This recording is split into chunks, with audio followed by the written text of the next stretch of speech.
안녕하세요, 와이메커 여러분. 209차 맥주인 성경 읽기와 함께하는 와이메커 총체적 성경 읽기. 오늘은 사사기 13장, 사도행전 17장, 예레미야 26장, 마가복음 12장이 되겠습니다. 통일 주제는 움직임. 개별 주제 보도록 하겠습니다.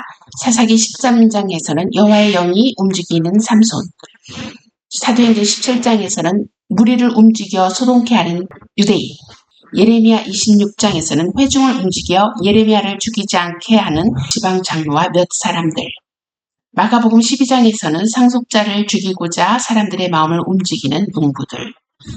이 제목을 가지고 함께 본문 보도록 하겠습니다. 사사기 13장. 이스라엘 자손이 다시 여호와의 목전에 악을 행하였으므로 여호와께서 그들을 40년 동안 블레셋 사람의 손에 넘겨주시니라. 소라 땅에 단지파의 가족 중에 마누아라 이름하는 자가 있더라.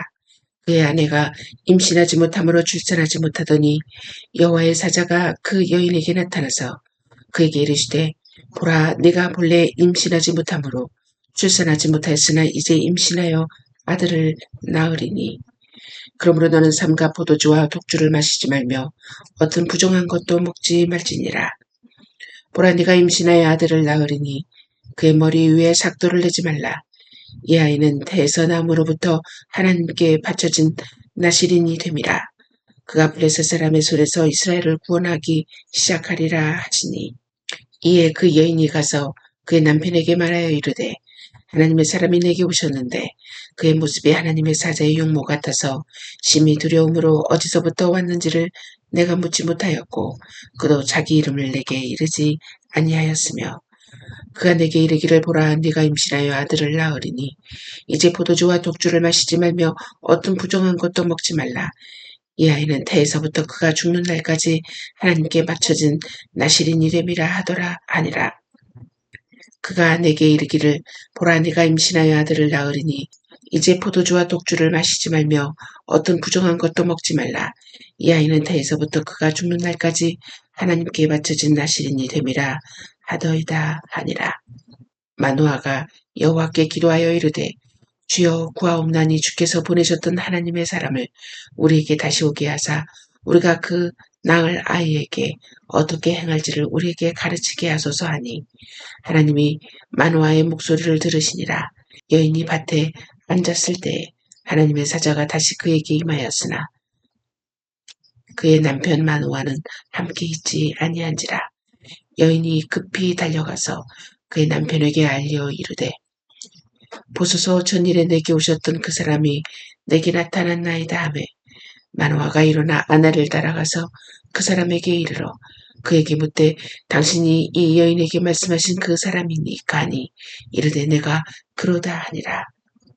마누아가 이르되 이제 당신의 말씀대로 되기를 원하나이다. 이 아이를 어떻게 기르며 우리가 그에게 어떻게 행하리까? 여호와의 사자가 마누아에게 이르되 내가 여인에게 말한 것들을 그가 다 삼가서 포도나무의 소산을 먹지 말며 포도주와 독주를 마시지 말며 어떤 부정한 것도 먹지 말고 내가 그에게 명령한 것은 다 지킬 것이니라 하니라.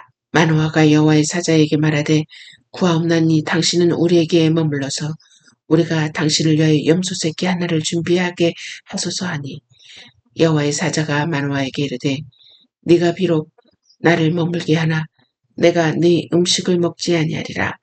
번제를 준비하려거든 마땅히 여호와께 드릴지니라 하니 이는 그가 여호와의 사자인 줄을 마누아가 알지 못함이었더라.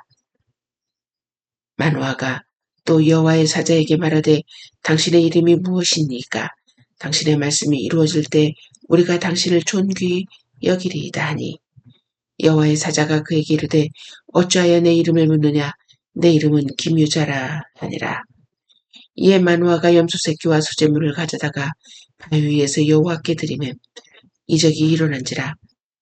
마누아와 그의 아내가 본즉 불꽃이 제단에서부터 하늘로 올라가는 동시에 여호와의 사자가 제단 불꽃에 휩싸여 올라간지라. 마누아와 그의 아내가 그것을 보고 그들의 얼굴을 땅에 대고 엎드리니라. 여호와의 사자가 마누아와 그의 아내에게 다시 나타나지 아니하니 마누아가 그제야 그가 여호와의 사자인 줄 알고 그의 아내에게 이르되 우리가 하나님을 보았으니 반드시 죽으리로다 하니 그의 아내가 그에게 이르되 여호와께서 우리를 죽이려 하셨더라면 우리 손에서 번제와 소제를 받지 아니하셨을 것이요 이 모든 일을 보이지 아니하셨을 것이며 이제 이런 말씀도 우리에게 이르지 아니하셨으리이다 하였더라. 그 여인이 아들을 낳음에 그의 이름을 삼손이라 하니라.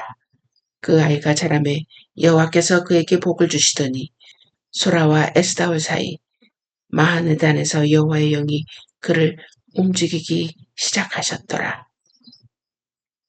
사도행전 17장. 그들이 암비볼리와 아볼로니아로 다녀가 데살로니가에 이르니 거기 유대인의 회당이 있는지라.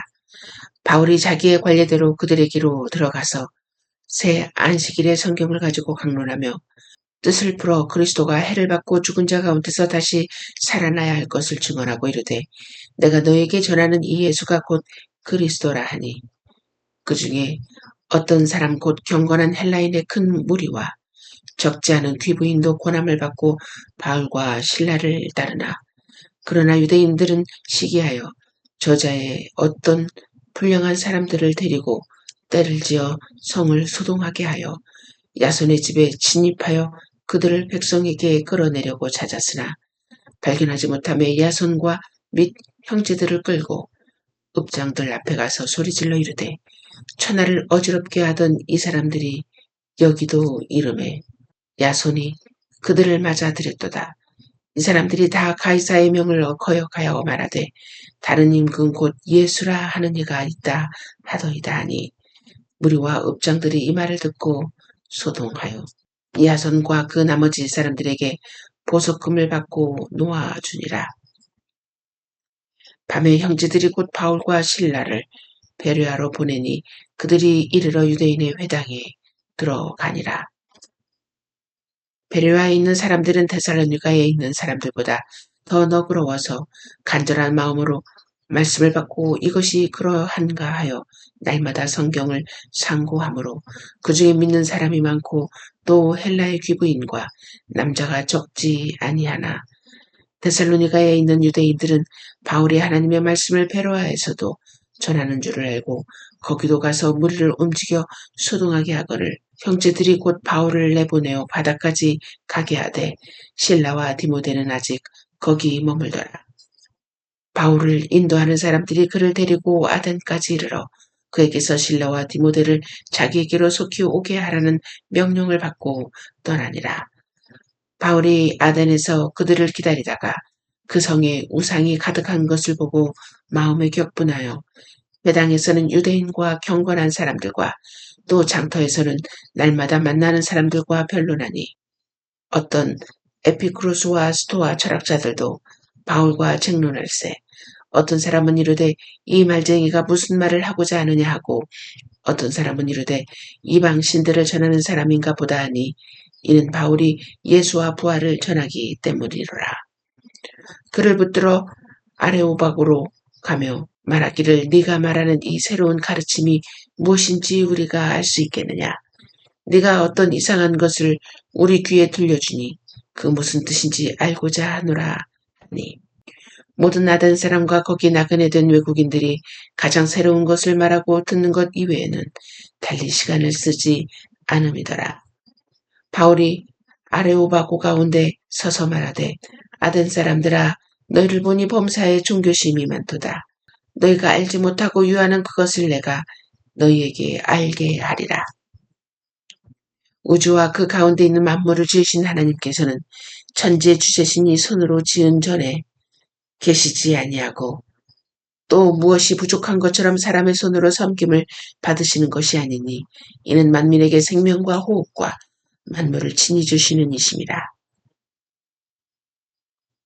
인류의 모든 족속을 한 혈통으로 만드사 온 땅에 살게 하시고 그들의 연대를 정하시며 거주의 경계를 한정하셨으니 이는 사람으로 혹 하나님을 더듬어 찾아 발견하게 하려 하심이로되 그는 우리 각 사람에게서 멀리 계시지 아니하도다.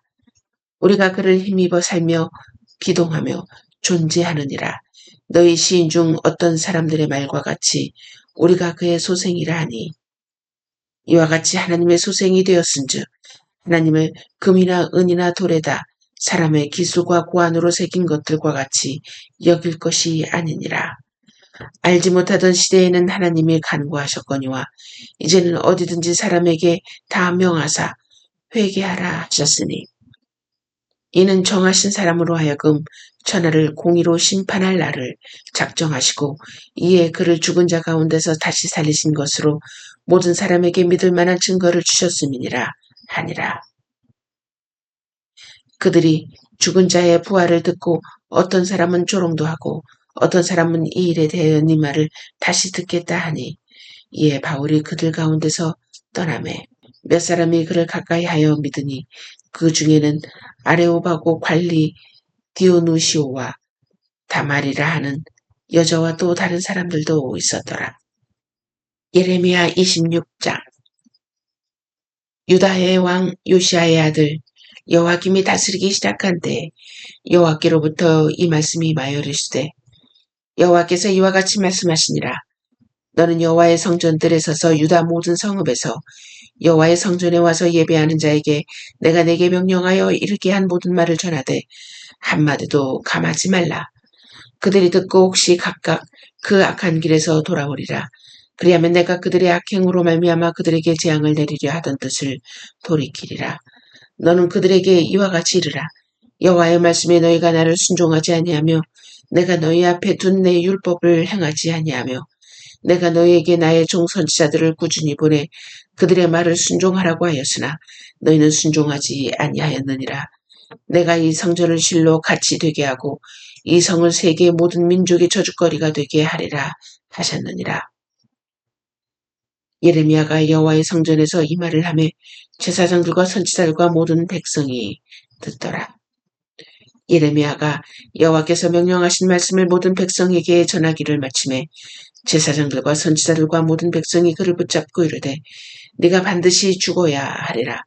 어찌하여 네가 여호와의 이름을 의지하고 예언하여 이르기를 이 성전이 실로같이 되겠고 이 성이 황폐하여 주민이 없으리라 하느냐 하며 그 모든 백성이 여호와의 성전에서 예레미야를 향하여 모여드니라.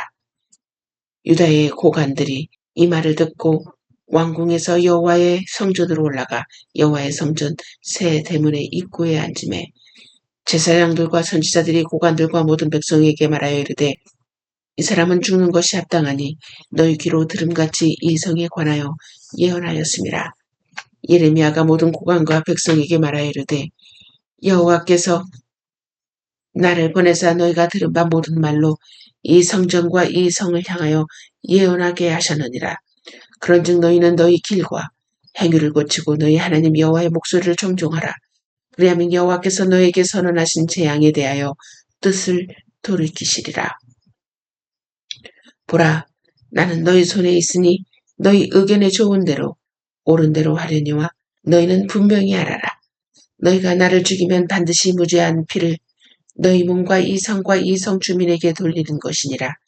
이는 여호와께서 진실로 나를 보내사 이 모든 말을 너희 귀에 말하게 하셨습니다. 고관들과 모든 백성이 제사장들과 선지자들에게 이르되 이 사람이 우리 하나님 여호와의 이름으로 우리에게 말하였으니 죽일 만한 이유가 없느니라. 그러자 그 지방의 장로 중 몇 사람이 일어나 백성의 온 회중에게 말하여 이르기를 유다의 왕 히스기야 시대에 모레셋 사람 미가가 유다의 모든 백성에게 예언하여 이르되 만군의 여호와께서 이와 같이 말씀하셨느니라. 시온은 밭같이 경작지가 될 것이며 예루살렘은 돌무더기가 되며 이 성전에 사는 산당의 숲과 같이 되리라 하였으나 유다의 왕 히스기야와 모든 유다가 그를 죽였느니라. 히스기야가 여호와를 두려워하여 여호와께 간구하며 여호와께서 그들에게 선언한 재앙에 대하여 뜻을 돌이키지 아니하였느니라. 여호와께서 그들에게 선언한 재앙에 대하여 뜻을 돌이키지 아니하셨느냐. 우리가 이같이 하면 우리의 생명을 스스로 심히 해롭게 하는 것이니라. 또 여호와의 이름으로 예언한 사람이 있었는데 곧 기럇 여아림 스마야의 아들 우리아라. 그가 예레미야의 모든 말과 같이 이 성과 이 땅에 경고하여 예언하매 여호와김과 그의 모든 용사와 모든 고관이 그의 말을 듣고서 왕이 그를 죽이려 하매 우리아가 그 말을 듣고 두려워 애굽으로 도망하여 간지라. 여호와김 왕이 사람을 애굽으로 보내되 곧 악볼의 아들 엘레단과 몇 사람을 함께 애굽으로 보냈더니 그들이 우리아를 애굽에서 연행하여 여호와김 왕에게로 그를 데려오매 왕이 칼로 그를 죽이고 그의 시체를 평민의 묘지에 던지게 하니라.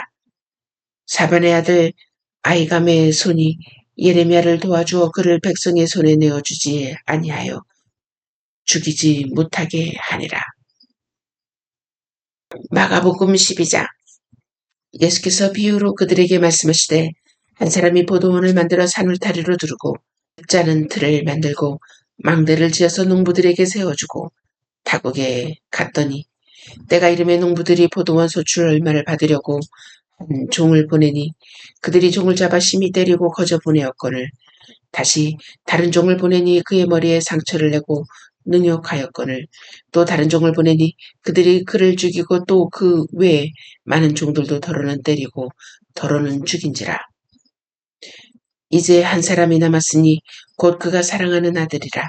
최후로 이를 보내며 이르되 내 아들은 존대하리라 하였더니 그 농부들이 서로 말하되 이는 상속자니 자 죽이자. 그러면 그 유산이 우리 것이 되리라 하고 이에 잡아 죽여 포도원 밖에 내 던졌느니라. 포도원 주인이 어떻게 하겠느냐. 와서 그 농부들을 진멸하고 포도원을 다른 사람들에게 주리라. 너희가 성경의 건축자들이 버린 돌이 모퉁이의 머릿돌이 되었나니 이것은 주로 말미암아 된 것이요 우리 눈에 놀랍도다 함을 읽어보지도 못하였느냐 하시니라. 그들이 예수의 이 비유가 자기들을 가리켜 말씀하신 줄을 알고 잡고자 하되 무리를 두려워하여 예수를 두고 가니라.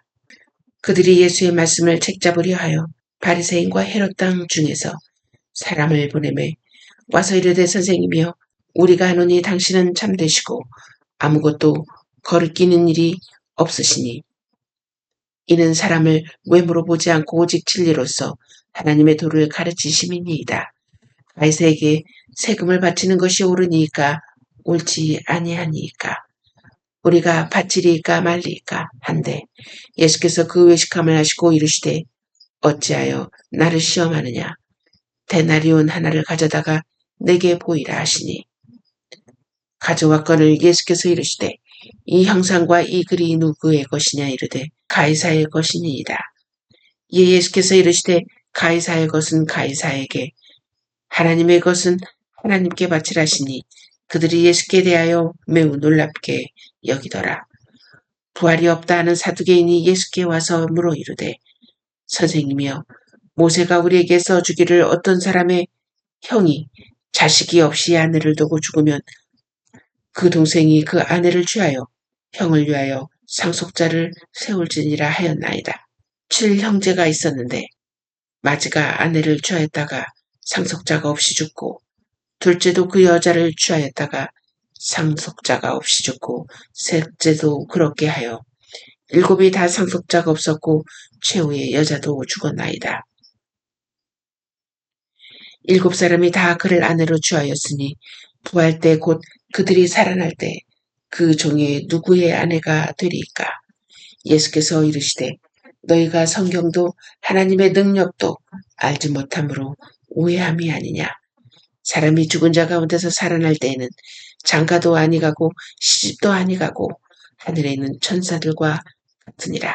죽은 자가 살아난 것을 말할진대 너희가 모세의 책 중 가시나무 떨기에 관한 글에 하나님께서 모세에게 이르시되 나는 아브라함의 하나님이요 이삭의 하나님이요 야곱의 하나님이로라 하신 말씀을 읽어보지 못하였느냐. 하나님은 죽은 자의 하나님이 아니요 산 자의 하나님이시라 너희가 크게 오해하였도다 하시니라. 서기관 중에 한 사람이 그들이 변론하는 것을 듣고 예수께서 잘 대답하신 줄을 알고 나와 묻되 모든 계명 중에 첫째가 무엇이니까. 예수께서 대답하시되 첫째는 이것이니 이스라엘아 들으라 주 곧 우리 하나님은 유일한 주시라. 내 마음을 다하고 목숨을 다하고 뜻을 다하고 힘을 다하여 주 너희 하나님을 사랑하라 하신 것이요. 둘째는 이것이니 내 이웃을 내 자신과 같이 사랑하라 하신 것이라. 이보다 더 큰 계명이 없느니라. 서기관이 이르되 선생님이여 올소이다. 하나님은 한 분이시요 그 외에 다른 이가 없다 하신 말씀이 참이니이다. 또 마음을 다하고 지혜를 다하고 힘을 다하여 하나님을 사랑하는 것과 또 이웃을 자기 자신과 같이 사랑하는 것이 전체로 드리는 모든 번제물과 기타 제물보다 나으니이다. 예수께서 그가 지혜 있게 대답함을 보시고 이르시되 네가 하나님의 나라에서 멀지 않도다 하시니 그 위에 감히 묻는 자가 없더라. 예수께서 성전에서 가르치실세 대답하여 이르시되 어찌하여 서기관들이 그리스도를 다윗의 자손이라 하느냐. 다윗이 성령에 감동되어 친히 말하되 주께서 내 주께 이르시되 내가 네 원수를 내 발 아래에 둘 때까지 내 우편에 앉았으라 하셨도다 하였느니라. 다윗이 그리스도를 주라 하였은즉 어찌 그의 자손이 되겠느냐 하시니 많은 사람들이 즐겁게 듣더라. 예수께서 가르치실 때에 이르시되 긴 옷을 입고 다니는 것과 시장에서 문안받는 것과 회당의 높은 자리와 잔치의 윗자리를 원하는 서기관들을 삼가라. 그들은 과부의 가사를 삼키며 외식으로 길게 기도하는 자니 그 받는 판결이 더욱 중하리라 하시니라. 예수께서 헌금함을 대하여 앉으사 무리가 어떻게 헌금함에 돈 넣는가를 보실세. 여러 부자는 많이 넣는데 한 가난한 과부는 와서 2렙돈 곧 한 고드란트를 넣는지라. 예수께서 제자들을 불러다가 이르시되 내가 진실로 너희에게 이르노니 이 가난한 과부는 헌금함에 넣는 모든 사람보다 많이 넣었도다. 그들은 다 그 풍족한 중에서 넣었거니와 이 과부는 그 가난한 중에서 자기의 모든 소유 곧 생활비 전부를 넣었느니라 하시니라. 아멘. 자, 오늘은 루이스의 글과 함께 묵상하는 시간을 갖도록 하겠습니다. 인류의 가장 충격적인 사건은 한 유대인 남자의 출현입니다. 이 유대인 남자가 갑자기 나타나 하나님으로 자처하며 다니기 시작한 것입니다. 그는 자신에게 사람들의 죄를 용서해 줄 권한이 있다고 주장합니다. 그리고 자기가 전부터 항상 존재해 왔다고 했습니다. 또 마지막 날 와서 세상을 심판하겠다고 했습니다. 이 사람은 힌두인같이 자기가 하나님의 일부이거나 하나님과 하나라고 생각할 수 있습니다. 그러나 이 사람은 유대인이었고 유대인의 하나님은 세상 밖에 계시며 세상을 만드신 존재입니다. 이 점을 생각할 때 그가 미치광이가 아니라면 이 사람의 말이야말로 인간의 입에서 나올 수 있는 가장 충격적인 말입니다. 우리가 알다시피 용서라는 것은 해를 입은 사람이 해를 끼친 사람에게 베푸는 것입니다. 그런데 자기 발을 밟히지도 않았고 자기 돈을 도난당하지도 않았으면서 다른 사람의 발을 밟고 돈을 훔친 당신의 죄를 용서해 주겠노라고 선언하는 사람이 있다면 우리는 그를 얼간이라고 말할 것입니다. 그런데 예수님이 바로 그런 행동을 한 것입니다. 그는 사람들에게 그들의 죄가 용서받았다고 선언했으며 그들의 죄에 피해를 입은 이들의 의견을 구하지 않았습니다. 그는 일반의 망설임도 없이 스스로 가장 큰 피해를 입은 당사자인 양 행동했습니다. 이것은 그가 정말 하나님일 경우에만 이해할 수 있는 행동입니다. 모든 죄는 하나님의 법을 깨뜨리며 그의 사랑의 상처를 입히는 것이기 때문입니다. 예수님께서 스스로 난 온유하고 겸손하다라는 말씀을 하셨습니다. 우리는 예수님의 말씀을 믿습니다. 그러면서도 예수님이 인간에 불과할 경우에는 온유와 겸손한 모습과 거리가 먼 말씀을 자주 하셨습니다. 예수님을 도덕적 스승으로 받아들일 수 있지만 자신이 하나님이라는 주장만큼은 받아들이기 힘들다고 말하는 이가 있습니다. 인간에 불과한 사람이 예수와 같은 주장을 했다면 그는 결코 위대한 도덕적 스승이 될 수 없습니다. 그는 정신병자이거나 아니면 지옥의 악마일 것입니다. 우리는 선택을 해야 합니다. 이 사람은 하나님의 아들이었고 지금도 하나님의 아들입니다. 그게 아니라면 미치광이거나 그보다 못한 인간입니다. 그를 위대한 스승이니 어쩌니 하는 선심성 헛소리에는 편승하지 맙시다. 그는 우리에게 그럴 여지를 주지 않았습니다. 그에게는 그럴 여지를 줄 생각이 처음부터 없었습니다. 기독교 신앙의 중심은 그리스도의 죽음이 어떤 방식이든지 우리로 하여금 하나님과 바른 관계를 맺게 해주며 새로이 출발하게 해주었다는 데 있습니다. 그리스도의 죽음이 어떻게 효력을 갖느냐에 관해서는 의견을 달리하는 이론들이 아주 많습니다. 그러나 그 죽음이 효력을 갖는다는 사실 그 자체는 모든 그리스도인들이 동의하는 바입니다.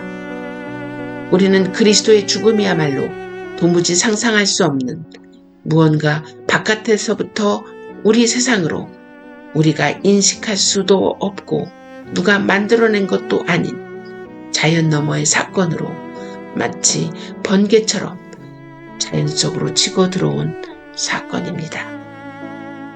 우리는 그리스도가 우리를 위해 죽임을 당했으며 그 죽음이 우리의 죄를 씻어주었고 그가 죽음으로써 죽음의 세력이 힘을 잃었다는 말을 듣습니다. 이것이 기독교입니다. 이것이 우리가 믿어야 하는 바입니다. 그리스도의 죽음이 어떻게 이 모든 효력을 갖게 되었느냐에 대한 이론이 아니라 그리스도가 자원해서 우리 대신 벌을 받았기 때문에 우리가 사면받았다는 것입니다. 우리는 질문합니다. 우리를 사면해 줄 작정이었다면 그냥 사면해 주면 될 것 아닙니까? 그러나 이 벌이 즉결재판소의 처벌이라기보다는 빚이라고 생각하면 돈 있는 사람이 돈 없는 사람의 빚을 대신 갚아주는 경우에는 많은 시사점을 얻을 수 있을 것입니다.